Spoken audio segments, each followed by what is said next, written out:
Bapak, Ibu, Saudara yang dikasihi oleh Tuhan, salam sejahtera dalam Tuhan Yesus Kristus.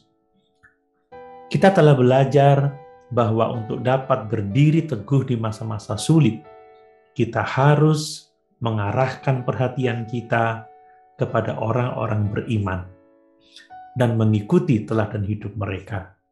Kita juga telah belajar mengenai ciri-ciri orang beriman supaya kita dapat meneladaninya dalam kehidupan kita. Saat ini saya akan mengemukakan bahwa untuk berdiri teguh di masa-masa sulit, kita harus mengharapkan penganiayaan. Mari kita membaca 2 Timotius pasal 3 ayat 12-13. Demikian firman Tuhan. Memang setiap orang yang mau hidup beribadah di dalam Kristus Yesus akan menderita aniaya. Sedangkan orang jahat dan penipu akan bertambah jahat. Mereka menyesatkan dan disesatkan. Ada pertanyaan yang sangat penting atas ayat-ayat ini, yaitu penderitaan apa yang akan dialami oleh orang yang saleh. Bapak, Ibu, Saudara yang dikasihi oleh Tuhan, Rasul Paulus tidak hanya menyaksikan atau membagikan pengalamannya tentang penganiayaan, tetapi Rasul Paulus juga mengingatkan Timotius bahwa setiap orang yang ingin hidup beribadah, yang mau membangun kehidupan yang saleh, akan mengalami penganiayaan. Penganiayaan ini datang dari luar gereja seperti yang terlihat melalui pengalaman Rasul Paulus di Antiokhia, Ikonium, dan Listra. Tetapi penganiayaan juga bisa datang dari dalam gereja. Orang-orang di dalam gereja menyerang Rasul Paulus.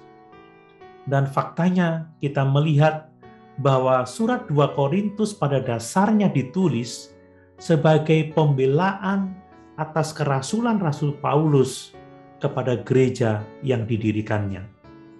Demikian pula kita melihat bagaimana Kristus ditolak dan dibunuh oleh orang-orang Yahudi pada zamannya, oleh pendirian agama pada waktu itu. Dan kita akan mengalami penganiayaan yang serupa itu di masa-masa gereja sekarang ini. Akan selalu ada orang-orang di gereja yang tanpa iman yang benar, yang menentang kebenaran.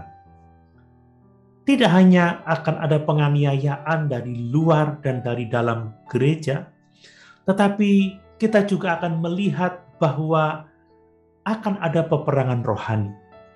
Kita harus ingat bahwa pencobaan yang dialami Ayub adalah serangan dari iblis yang datang hanya karena dia hidup benar.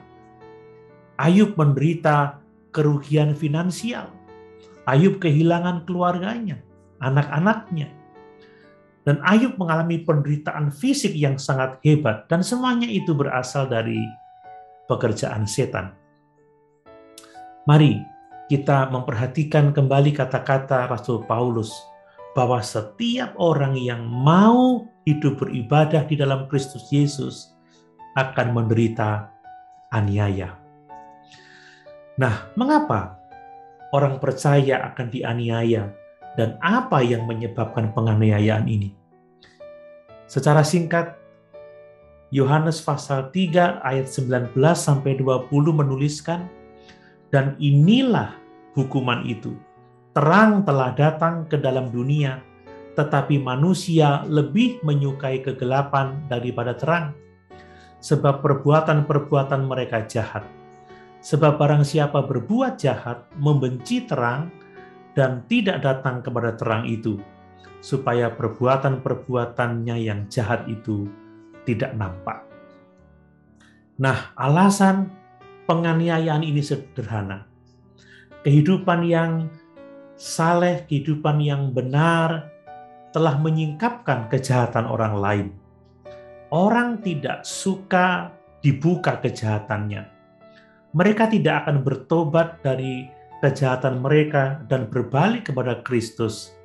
Malahan mereka berusaha untuk menghancurkan orang yang telah menunjukkan kejahatan mereka apa adanya.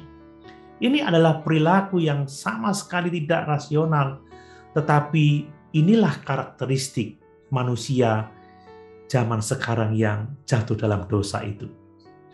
Nah, Timotius perlu mendengar kebenaran tentang penderitaan karena aniaya ini.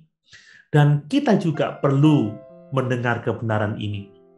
Jika kita ingin berdiri teguh pada masa yang sulit ini, kita harus mengharapkan penderitaan atau kita harus mengharapkan penganiayaan. Penderitaan akan datang dan akan menjadi lebih buruk ketika kita semakin dekat dengan kedatangan Kristus kembali. Ini tidak berarti bahwa kita akan dipukuli atau dirajam atau disalibkan, tetapi penderitaan bisa datang karena kita dianggap aneh dan dibenci karena kita mempercayai Kristus Yesus sebagai Tuhan dan Juru Selamat kita. Itu sebabnya kita harus mengharapkan penderitaan atau penganiayaan agar tatkala itu kita alami, kita tidak menjadi kecewa dan meninggalkan Tuhan. Haleluya. Tuhan Yesus memberkati.